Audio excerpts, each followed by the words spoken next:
A resolutividade enfrenta vários desafios, apesar dos avanços no sistema de justiça. Quais seriam os gargalos e quais as ferramentas para superá-los?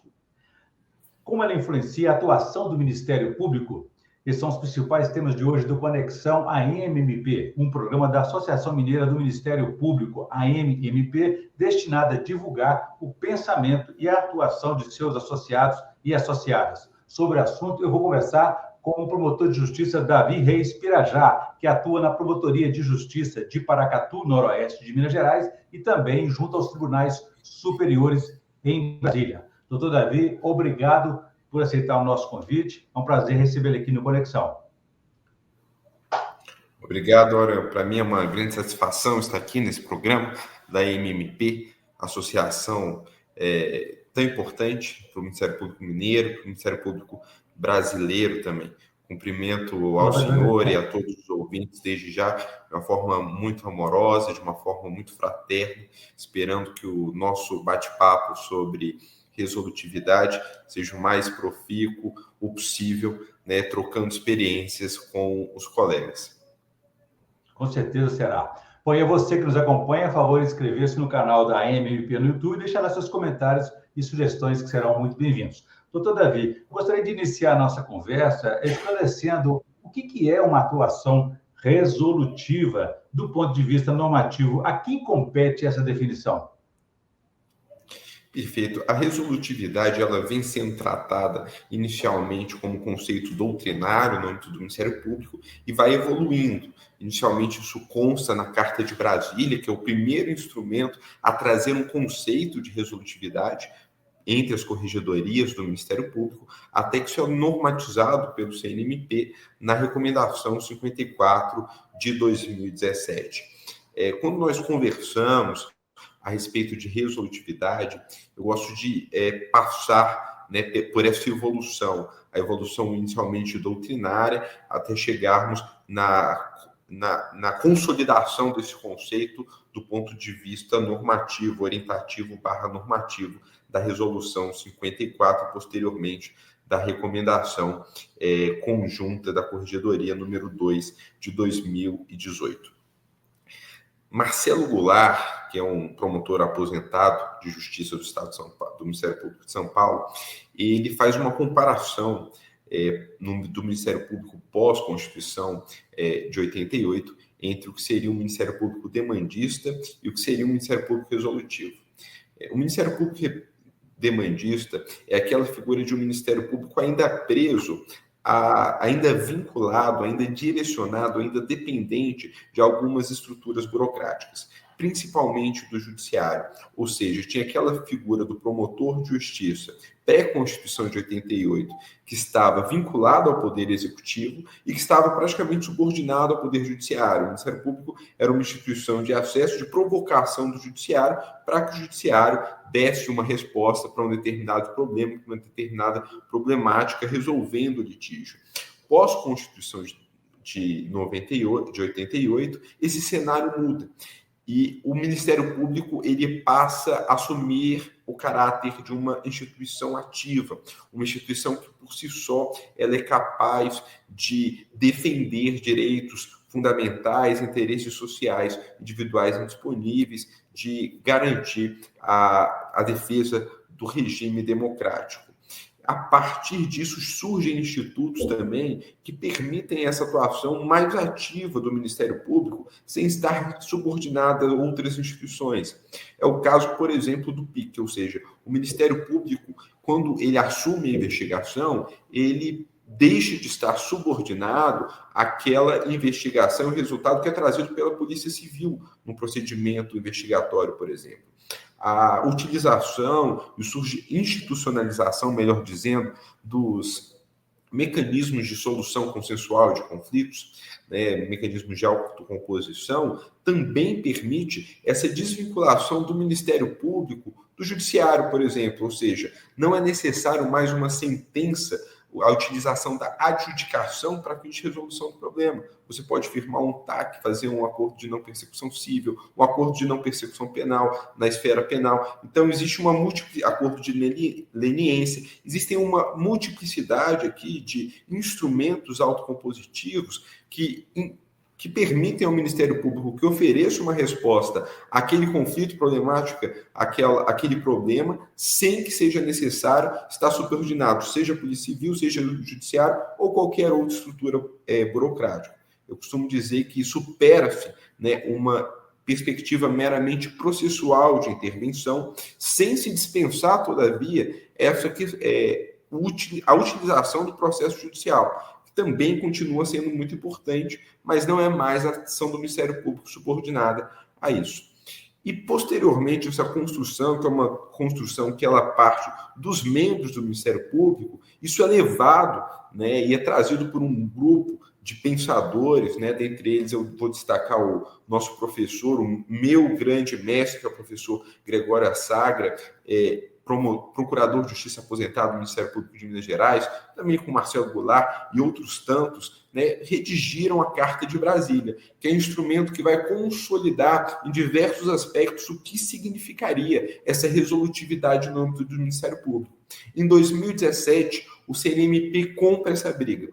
E ele vai falar, olha, a resolutividade realmente é importante para o Ministério Público, tanto que nós vamos normatizar como um ato orientativo, que é a Resolução 54 de 2017. Vai trazer logo no parágrafo 1º, do artigo 1º dessa resolução, um conceito daquilo que é resolutividade. E eu peço, né, licença para que faça uma rápida leitura do que significa resolutividade. É um conceito posteriormente replicado em vários outros atos normativos do CNMP. Diz assim, que para os fins desta recomendação, entende-se por atuação resolutiva aquela por meio da qual o membro, no âmbito de suas atribuições, contribui decisivamente para prevenir ou solucionar, de modo efetivo, o conflito controverso ou problema, envolvendo a concretização de direitos e interesses para cuja defesa e proteção é legitimado o Ministério Público, bem como para prevenir, inibir, reparar adequadamente a lesão, ameaça de direitos ou interesses e evitar as sanções e efetivar as sanções aplicadas judicialmente em face dos correspondentes ilícitos, assegurando-lhes a máxima efetividade possível por meio do uso regular dos instrumentos jurídicos que lhes são disponibilizados para a resolução extrajudicial ou judicial dessas situações. Você vê, Orion, que é um conceito grande, mas aqui nós podemos categorizar, e nós fazemos isso em 3 aspectos. Temos uma tutela preventiva, repressiva, e temos a efetivação dessa tutela no plano fático. Mas nesse ponto, doutor Davi, o objetivo maior, ficou claro, que é prevenir, solucionar de modo efetivo o conflito, né? O processo judicial, o problema ou a controvérsia. Agora, se não for possível o cenário ideal, o da prevenção, como que deve ser, então, o encaminhamento?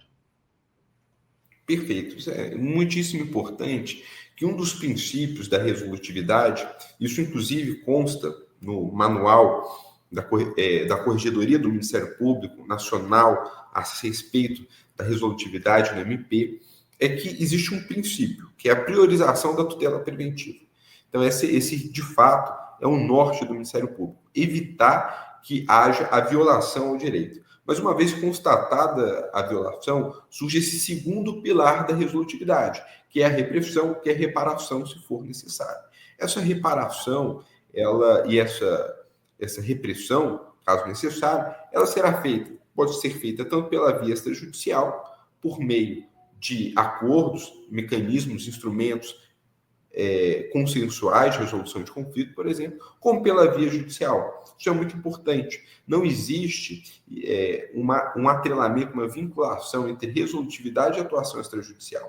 O membro do Ministério Público, no caso concreto, ele vai observar qual dos 2 mecanismos, quais dos 2 modelos de atuação é melhor para se alcançar aquele objetivo, ou seja, aquele resultado jurídico útil.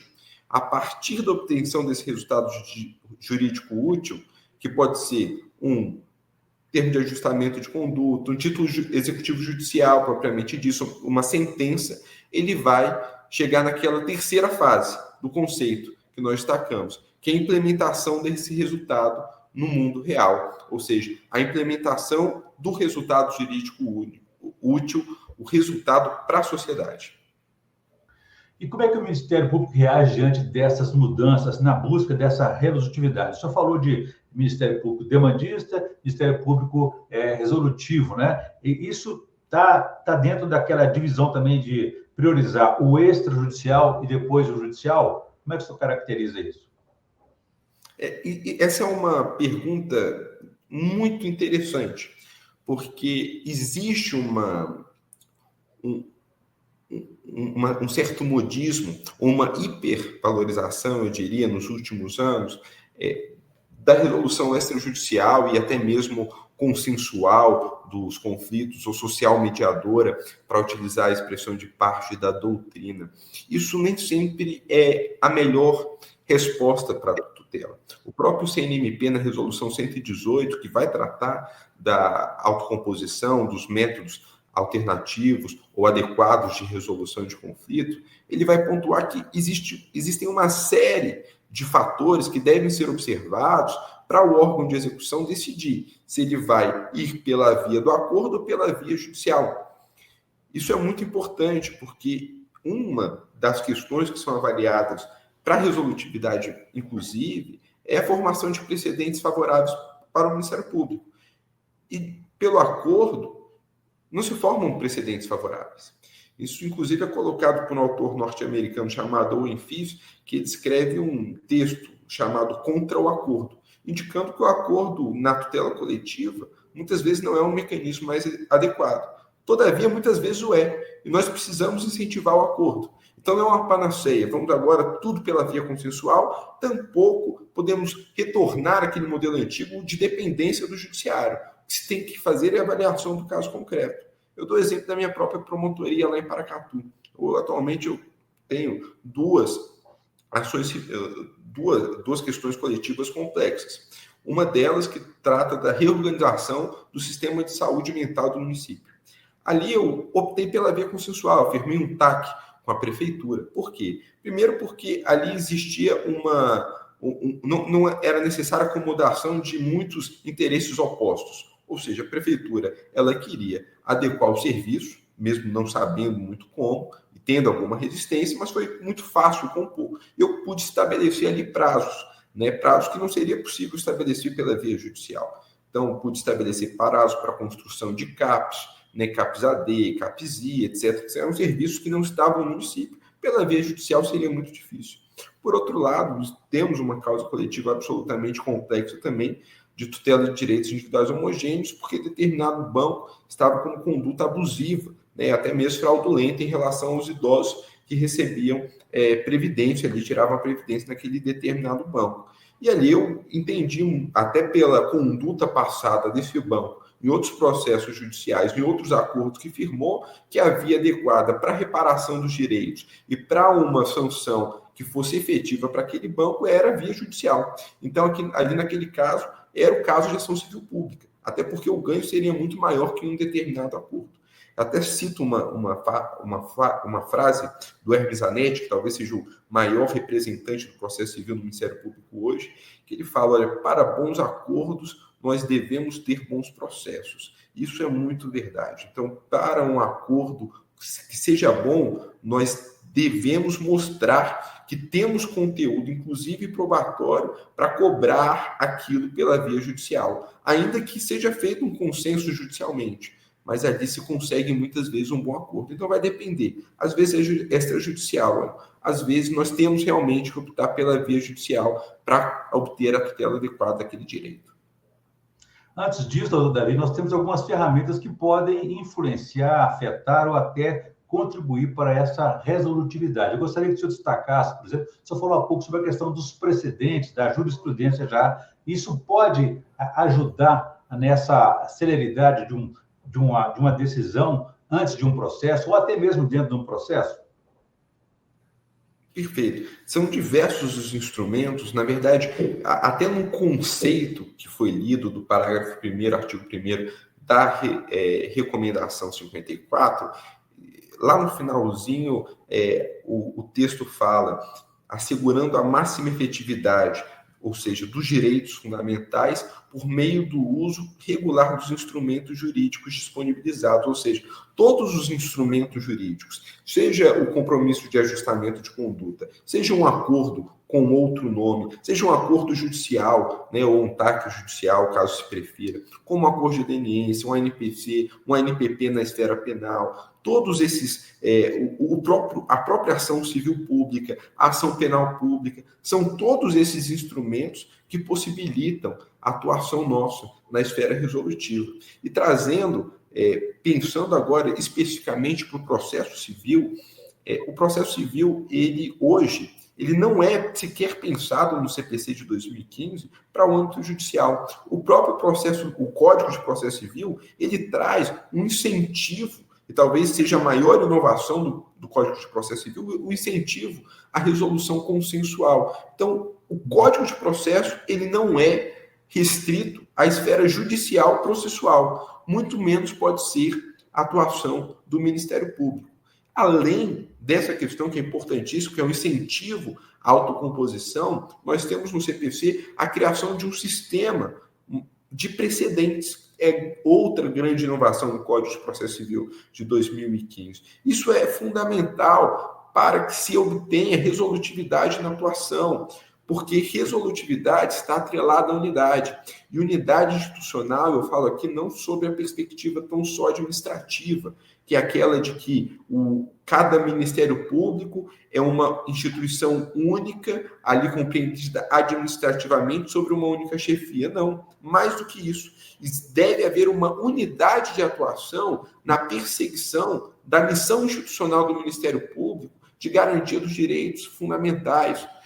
E para isso é necessário que um promotor não divirja em temas fundantes da sala do lado. É preciso que haja uma unidade de cunho ideológico no que tange à persecução dos objetivos institucionais estabelecidos na nossa Constituição. O sistema de precedentes é absolutamente importante para isso. Eu destacaria também a importância, no âmbito do processo civil, de uma condução probatória, ou seja, de elucidação fática, que também seja muito séria, seja no âmbito do inquérito civil público, seja no âmbito do inquérito de um PIC, de um procedimento de investigação penal, seja ainda no âmbito do próprio processo judicial. Por quê? Porque o que se espera em termos de segurança jurídica, de confiança da população, é que o mesmo promotor, diante dos mesmos fatos e da mesma lei, chegue a uma conclusão idêntica, se não muito próxima. Devemos procurar maximizar isso. Isso é muito importante. E para isso nós temos inquérito civil público, nós temos poder de requisição. Então é importante que o membro do Ministério Público, aí, olha, eu vou fazer até uma atualização também do princípio da indivisibilidade institucional. Não é só que um membro do Ministério Público pode substituir o outro, é que se substituindo, deve-se chegar a uma solução próxima, parecida. Né? Isso é resolutividade, isso é entregar para a sociedade resultados de impacto social positivo. Doutor Davi, agora, além de eventuais divergências, né, que outros obstáculos a resolutividade encontra pela frente? Por exemplo, sobre a sobrecarga de trabalho do judiciário, a carga processual, isso pode afetar? Sem dúvida alguma. E eu digo sobrecarga de trabalho não só do judiciário, mas o próprio membro do Ministério Público. O membro do Ministério Público hoje, ele tem esse desafio, porque a resolutividade ela é pensada em termos de planejamento, de programação, de intervenção em política pública, de conhecimento e de especialização. Mas quando se chega numa promotoria de justiça, principalmente do interior, eu atualmente estou no interior e tenho 10 atribuições na minha promotoria de justiça. É muito difícil, considerando a taxa de obstrução da promotoria de justiça, ou seja, quantidade de procedimentos judiciais e extrajudiciais que nós devemos manifestar, audiências públicas, como, diante disso, intervir e ser o agente político acreditado pela Constituição da República de 88, que nos é feita uma aposta. O Constituinte ele aposta no Ministério Público para implementar o projeto do Constituinte, o projeto constitucional. Como fazer isso com esse elevado número de demandas? E aqui nós precisamos enfrentar essa resistência institucional para que, de fato, o membro do Ministério Público ele assuma essa postura. Isso exige, Orion, que uma mudança de paradigma, até mesmo na administração da instituição. Ou seja, nós precisamos cada vez mais estimular promotorias que pensem problemas de política pública não só de forma local, mas, por exemplo, de forma regional. Existem problemas hoje com o problema relacionado à execução penal, ao controle externo da atividade policial, à saúde pública, que não estão restritos aos limites de uma comarca. Isso precisa, e até mesmo o promotor que é diligente no âmbito de uma comarca, ele quer resolver um problema de segurança pública, mas isso, e às vezes consegue, mas vai impactar negativamente na comarca do lado. Por isso o Ministério Público ele precisa se estruturar hoje para que ele ofereça esses resultados. Isso, inclusive, com promotorias especializadas de enfrentamento ao crime organizado, né, de implementação de políticas públicas. Nós temos aqui no Ministério Público de Minas Gerais já as coordenadorias, que trabalham um pouco isso em âmbito regional, as promotorias de bacia hidrográfica, que são importantes também, mas existe muito espaço para avanço também, para que a estrutura permita ao promotor que ele, de fato, assuma essa postura de um agente de transformação social. Agora, todavia, é importante também observar que não só a resolutividade tem essa importância para avançar na garantias fundamentais aí, mas também ela depende da efetividade dessa execução dessa sentença, né? Esse ponto ele é fundamental. A própria recomendação 54 de 2017 traz dois conceitos que eles esclarecem isso que o senhor colocou. O primeiro conceito é o de resultado jurídico útil, ou seja, é aquilo que se obtém com um processo judicial, que é a sentença favorável, com TAC, que é aquele termo de ajustamento de conduta que você tem assinado. Isso é um resultado jurídico útil positivo, mas o trabalho do membro do Ministério Público para se configure uma transformação social efetiva, ele precisa implementar esse resultado. Ou seja, a efetivação do resultado, a sua implementação faz parte, talvez seja o elemento mais importante do que configura hoje uma atuação resolutiva. Então, nós não podemos nos satisfazer com o resultado jurídico. Nós precisamos correr atrás do resultado social. E para isso é fundamental a utilização de indicadores, ou seja, esses indicadores não só da resolutividade de produção e de esforço, que é o quê? O número de processos que você cria ou encerra, o número de ações civis públicas que você ajuiza, o número de taxas que você firme, mas indicadores de resolutividade material, resolutividade de impacto social. Essa é uma distinção, inclusive, feita pela recomendação da Corregedoria Nacional 2 de 2018, que diz respeito ao quê? A verificação das melhorias dos índices sociais, a implementação, por exemplo, a verificação concreta da mudança de funcionamento de uma estrutura burocrática. Eu lhe dou um exemplo que está no próprio planejamento estratégico do Ministério Público, que diz respeito à evasão escolar. Um indicador de avaliação no que tange a evasão escolar. Você tem ali um indicador, que é um indicador de resolutividade de produção, que é os procedimentos que você instaura na sua promotoria para resolver aquele problema de evasão escolar. Quantos PAs individuais, se você tem algum procedimento coletivo para resolver aquilo. E você tem também o indicador de resolutividade material, que é qual a porcentagem de adolescentes e crianças entre 4 e 17 anos que, de fato, estão evadidos. E se esse número diminuiu ou não. Essa é a implementação do resultado. É isso que a sociedade vê. A sociedade não vê o número de procedimentos que você tem na sua promotoria. Então, são dois indicadores e duas formas de resolutividade que trabalham em conjunto, que são fundamentais para que nós assumamos a postura acreditada ao Ministério Público pela Constituição. Importante, né, doutor? Porque o princípio da segurança precisa estar sempre aí mantido e garantido, né? Agora, doutor Davi, nessa reta final da nossa entrevista, a gente sempre pede aqui para os nossos entrevistadas, a indicação de leitura. O senhor pode indicar para a nossa audiência, por favor? Perfeito.